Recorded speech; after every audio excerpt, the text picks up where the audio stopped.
They say time heals all wounds, but what they never mention is how betrayal picks its own anniversary. It was our 10th year of marriage, Darla and me. We were at a backyard soiree she'd organized, strung up fairy lights, charcuterie boards that looked like Pinterest exploded, the whole thing. Everyone was laughing, wine was flowing, and I was standing there with a chicken sauté skewer in one hand, watching her shine like she always did in crowds. She was magnetic in public. People clapped at her stories like she was stand-up royalty. And then came her joke. "You know," she said into the mic, cheeks flushed from wine and applause. "Albert thinks our marriage is still romantic. Isn't that adorable?" Laughter. Real, deep-bellied laughter. My grip tightened on the plate. I didn't laugh. I didn't even smile. I just felt my ribs turn into a birdcage for something that wanted to scream. The glass in my hand cracked, slipped, and rolled under a buffet table. No one noticed. They were too busy clapping for her punchline. I walked out. No storming. No shoes. Just me, wet grass, and the sound of my dignity evaporating under string lights. She caught up in the driveway, all soft voice and shaky mascara. "Come back," she whispered. "I love you. Don't go. Not like this." I turned slowly. Her face looked almost human again. But that's when it hit me. She only loved me when I was leaving. I didn't say anything. I just got in the car and sat behind the wheel without starting it. She slid in next to me. "You embarrassed me," she muttered. Now that was the punchline. And this time I laughed. Just once. A dry, hollow sound. "You called me pathetic in front of 30 people," I said. "You made fun of me like I was the clown in your circus." "You were acting weird," she snapped. I didn't know what else to do. "You could have talked to me like a person," I said. "Like a husband. Like someone you supposedly love." She didn't answer. Just looked away like I'd handed her a math problem she didn't feel like solving. I started the engine. She panicked. "Albert, don't go." I didn't mean to yell. "That's the problem," I said. "You didn't expect me to feel anything at all." I left her there, in the driveway, in heels that suddenly looked ridiculous on her. That night, I didn't go home. I parked somewhere past the edge of town, past the cell towers and the questions, and I stared at the dark lake until the sun came up. That was the night I stopped being her husband. Not legally, not officially, but in every way that matters. Morning brought the kind of silence that doesn't ask permission. No birds, no breeze, just the weight of knowing you've crossed a line you can't uncross. I sat in that car with stiff joints and a dry throat, staring at my reflection in the rearview mirror. I looked like a man halfway to disappearing. Darla had texted 3 times. "Can you just let me know where you are? You made your point. People are asking questions. I need to know what to tell them." And there it was, the real concern. Not where I was. Not how I was. But what story she'd have to spin for the brunch crowd. Back at the house, her perfume still hung in the hallway, sweet and cloying. The scent of good intentions gone stale. I walked past the photo wall she curated like a museum. Our best life, in frames, posed smiles and sunset filters. She was in the kitchen, humming. "You're back," she said without looking up. I was getting worried. I didn't respond. Just grabbed my wallet off the counter. "You're really going to ignore me?" she asked, feigning wounded. "After everything? You mean after the stand-up routine?" I asked, finally meeting her eyes. "What do you want me to say, Darla?" She blinked, genuinely confused. Like the problem wasn't her delivery, just my reception. "It was a joke," she shrugged. "No. A joke has a punchline. That was an obituary." She turned away, clinking dishes, anything to drown out the conversation. Later, I found the invitation. Cream-colored, thick paper, embossed with gold. Not addressed to me. "Join us in celebrating the engagement of Tessa Marie Whitlock and Rory James Calder." Not her. Not me. But suddenly, I knew everything. My hands shook, not from rage, but from realization. We weren't a marriage. We were a waiting room. And she'd finally been called into the real appointment. People think betrayal is a thunderclap, sudden, violent, unmistakable. But mine? It started like a low hum in the walls. Barely audible. But once you tune into it, you can't unhear it. After that invitation, I didn't scream. Didn't slam doors. I brewed coffee. Like always. Poured her a cup with that little cinnamon stick she liked to chew when she was feeling smug. She accepted it with a smile. "I knew you'd come around," she said. Oh, Darla. She had no idea what I knew. What I'd seen. And that was exactly how I wanted it, for now. Because while she thought I was the wallpaper in her life, always there, always quiet. She forgot that wallpaper sees everything. So I started watching. Nothing creepy. Just preparation. I checked the old security camera account I'd set up after the neighbors could try to key our mailbox. Still active. Still synced to the garage. Then I remembered the old backup drive I used for work, buried in a drawer, covered in receipts and half-finished tax files. I turned it on. Every file was there. Phone backups, photos, voice memos, even shared location data from our just-in-case tracking app. The one she forgot we both enabled during a road trip 3 years ago. It was all there. Breadcrumbs. Every late work dinner. Every networking event. Cross-referenced with timestamps, traffic cams, and Google history. She wasn't just cheating. She was rehearsing a new life with a man who didn't fold his socks. And me? I wasn't going to yell. I was going to record. The funny thing about being underestimated is how it buys you time. Darla thought I was broken, that I'd folded into silence because I couldn't handle the truth. What she didn't realize was that silence isn't surrender, it's strategy. Over the next week, I lived 2 lives. The first was a role I played just well enough to keep the illusion intact. A husband in quiet recovery, a man trying to process. I made breakfast, washed the car, even laughed at a few of her stories like nothing had changed. The second life? Well, that one required late nights, burner email accounts, and a Dropbox folder labeled Tax Docs 2020, which contained exactly 0 tax documents. See, I wasn't a tech genius, but I knew enough. Enough to mirror her phone with an old program I used when we both got locked out of our iCloud once. She never bothered to change her credentials after. She didn't think she had to. That gave me everything. Texts, location, photos, even the Notes app, where she apparently kept a draft of a breakup speech that began with, "You deserve better," and ended with, "Please don't make this harder than it already is." But I didn't read that part often. Not because it hurt, but because I didn't need a script to know what was coming. I wasn't looking for answers anymore. I had those. I was collecting evidence.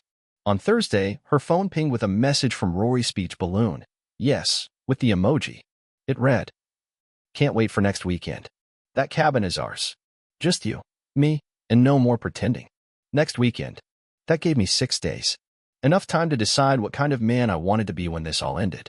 Now, if this were a movie, this is where I'd reveal some big revenge twist. A camera crew hidden in the woods, divorce papers on the cabin doorstep, maybe a drone flying overhead with a banner that read, "Hope he folds his socks too."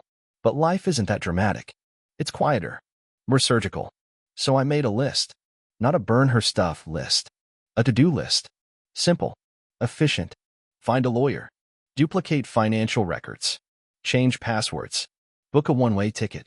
That last one? It felt like oxygen. I wasn't going to run. I was going to leave right. Not out of cowardice, but with clarity. Still, there was one thing I needed before I vanished. Not revenge. Just a moment. A mirror, held up to the life she'd rewritten. That Saturday, I did something I hadn't done in months. I invited her to dinner. Nothing fancy. Just spaghetti and garlic bread, her comfort food.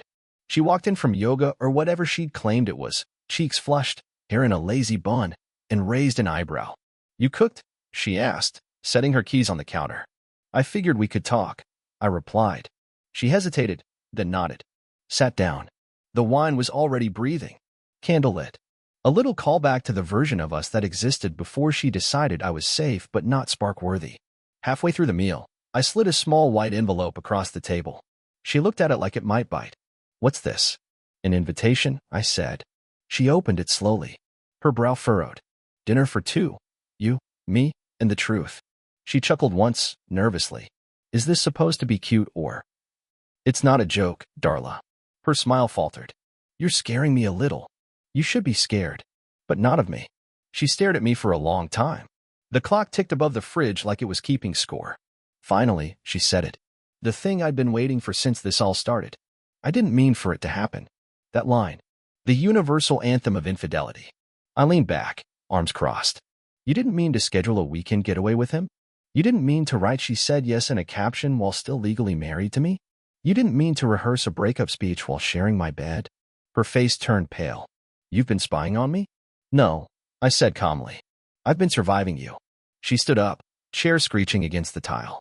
"You're being dramatic." I let out a breath that felt like it had been held for a decade. "No, Darla. I've been quiet. There's a difference." She opened her mouth, closed it, opened it again. I stood, walked to the cabinet, and pulled out a manila folder. Dropped it on the table. What's this? Everything, I said. Text logs, photos, voice memos, a printout of your engagement post, just in case you try to deny it later. Her hands trembled as she reached for it. I haven't signed anything yet, she whispered. You don't need to. I did. She looked up. You what? I nodded. I signed papers. Bank separation. Legal exit. I even canceled the lease on the storage unit you forgot I paid for. You'll need to find somewhere else to store your yoga mats and lies. You're ending this? I didn't answer. I just walked past her, grabbed my jacket, and paused at the door. You forgot one thing, Darla. She looked at me, desperate now. What? You left me a long time ago. I just finally caught up. Then I left. When I walked out that night, it wasn't into the darkness, it was into daylight. Not literally. The sky was inked in navy and orange, streetlights buzzing like half-hearted apologies. But inside me, something had flipped. I wasn't retreating. I wasn't lost. I was done. I didn't go far. I drove to a diner off Route 7, the kind of place that still had jukeboxes at each booth, and called everyone Han. A woman named Clara poured my coffee without asking if I wanted any, just sensed something in my posture and figured it was needed. She was right. I sipped it slow, staring out the window as my reflection danced over the neon sign. I looked like someone who had survived a fire. Not a single visible burn, but everything inside scorched. My phone buzzed. 5 missed calls from Darla. 2 voicemails. I didn't listen. I didn't need to. I already knew the script. Shock, denial, a hint of blame wrapped in performative regret. Maybe even a twist of nostalgia if she was feeling strategic. But it was too late. This wasn't about feeling anymore. This was about truth. About dignity. Mine. I slid the manila folder across the table to Clara when she came to refill my cup. Ever see a woman so charming she could cheat and still make you feel like it was your fault? I asked with a crooked smile. Clara squinted at the folder, then at me. Son, I've been a waitress 37 years. I've seen men cry into pancakes, women throw rings into milkshakes, and one guy propose in the middle of a breakup just to confuse her. I chuckled. First real laugh in weeks. She leaned closer. But if she made you feel small, walk away tall.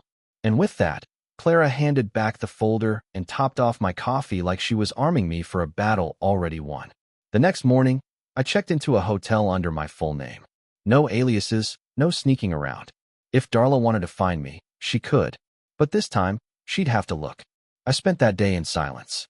I turned off my phone, sat by the window, let the sun crawl across the room like it was studying me. I didn't cry. I didn't rage. I didn't even pace. I just sat. For the first time in a long time, I existed without orbiting her. That night, I met with my lawyer. His office smelled like old books and certainty. He was a clean-cut guy named Raymond who looked like the type of man that alphabetized his spice rack. You're sure you want to file first? He asked, flipping through the paperwork. Absolutely. It sends a message. I know. He nodded. You'll need a statement. Something for the record. I looked at him and said, put this down. I didn't lose a wife. I left a performance. He smirked as he scribbled. That's going in.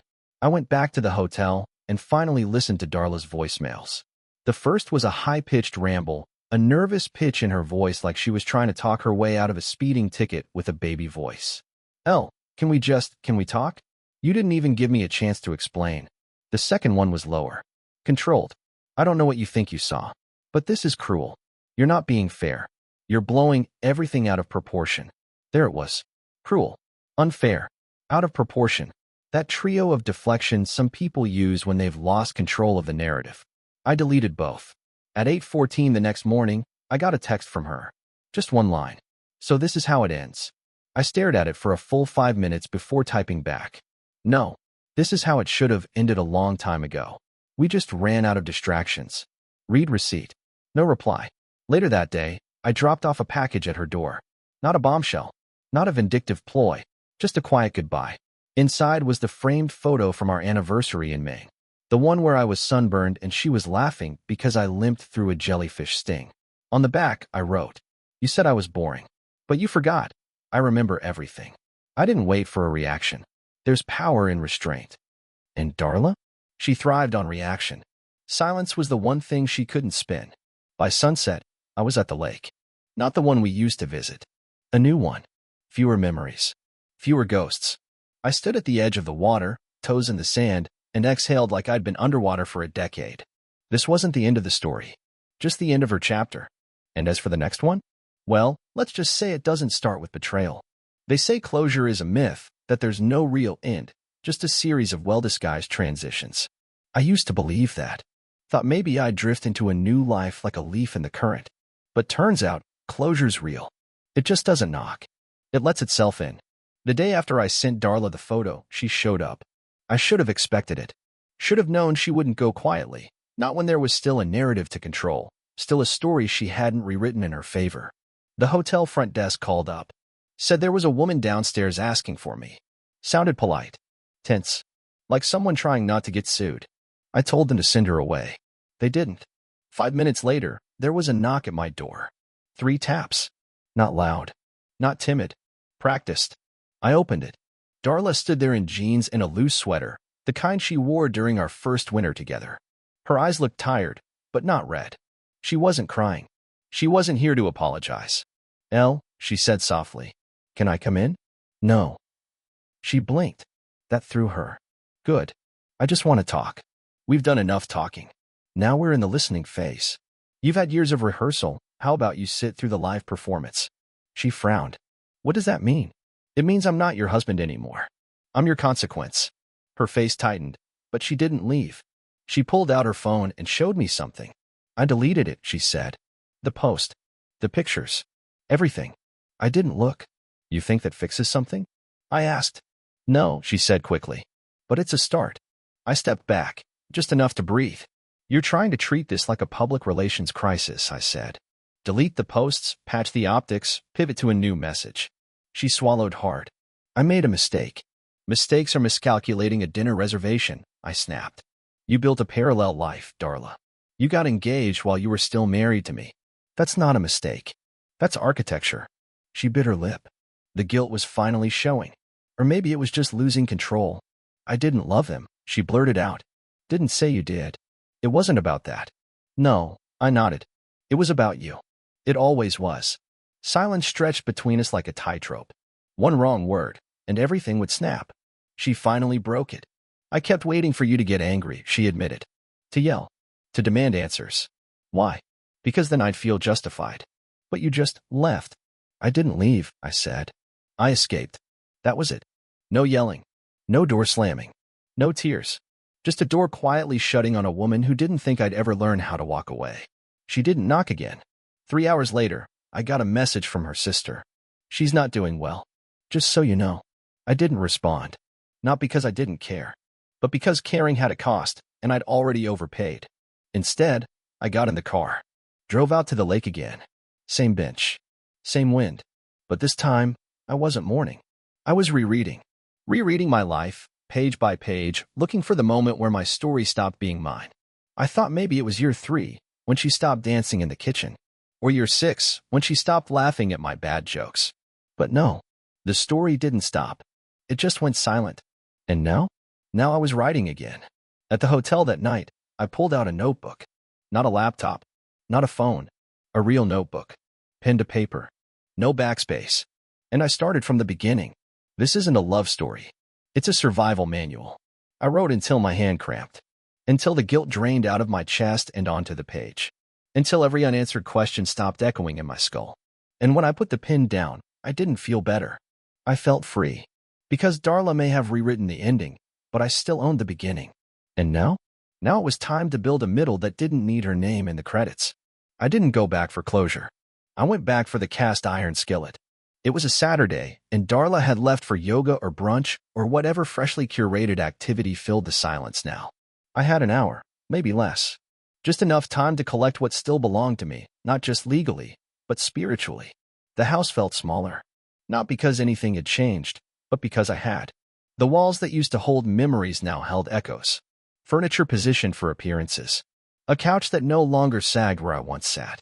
I moved quickly, photos, old letters, that skillet. Took the coffee grinder too. Not out of pettiness, but because it was mine. Then I saw it. On the fridge. A new photo. Her and Rory. Matching flannel shirts. A pumpkin patch. Like she'd swapped me out and kept the routine. Same poses. Same lighting. Same Darla. Just new supporting actor. I didn't tear it down. I didn't even touch it.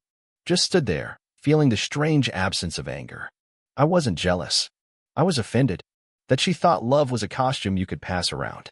I left the house without a word. No note. No postscript. Just the skillet in the passenger seat. That night, I cooked dinner for myself. Steak, seared perfectly. Poured a glass of wine I didn't have to pretend to like. And for the first time in a long time, I ate without an audience. Just me. No performance. And it tasted like peace. It started with a message request. A stranger. Then 2. Then 20. Apparently, Darla had finally told people. Or spun it, more likely. Suddenly, I was the cold one, the man who abandoned her after one rough patch. The villain in a soap opera she broadcast to our mutuals. I ignored them. All of them. Until one message stopped me. Hey, you don't know me, but I knew her before she knew you. She's been doing this a long time. Attached, screenshots. Text from years ago. Different name. Same Darla. Different man. Same lines. It hit me sideways, like realizing the horror movie you've been watching is a remake. You weren't special. You were next. That was the night I deleted all social media. Let her have the feed. Let her narrate my silence however she liked. Because I had learned something critical. You don't owe anyone your side of the story when the truth lives in your piece. 3 months later, I ran into her mother. Grocery store. Frozen food aisle. I reached for peas. She reached for closure. Albert, she said, voice soft, unsure. Hey, Carol, I replied. She trailed off, then tried again. I didn't know what to say back then. You don't have to now. She's not well. I know. She misses you. I don't miss me when I was with her. That was the truest thing I'd said in months. Carol blinked. Then, to her credit, she nodded. You were good to her, she said. I was good to myself, I corrected, by leaving. And then I smiled. Because that's what real healing looks like. Not vindication. Not vengeance. Just running into your past at the grocery store and realizing you're not ashamed to make eye contact. 1 year to the day after the party, our anniversary turned public execution, I got a letter in the mail. No return address. Just my name. Handwritten. It was Darla's writing. I almost didn't open it. Almost tossed it with the junk mail and coupon books. But curiosity is a stubborn thing. Inside was 1 page. No tear stains. No grand apologies. Just this. You always listened. Even when I didn't deserve it. And now you're gone. And I'm haunted by all the things you didn't say, because they were the ones that mattered most. Rory and I didn't last. I never expected that to hurt less than losing you. You didn't yell. You didn't fight. You didn't make a scene. You just left. And now the silence you left behind is louder than anything I've ever screamed. I hope you're happy. Really. I hope you find someone who never calls you boring. Because boring didn't leave me. Boring outgrew me. I read it once. Then I folded it neatly, walked out back, and dropped it in the fire pit. Watched the words curl and blacken. Watched her final monologue dissolve into ash. And I stood there for a while. Just breathing. Just existing. Because some stories don't need revenge. Some stories end when the villain realizes the hero stopped caring. And that, my friend, is the cleanest ending of all.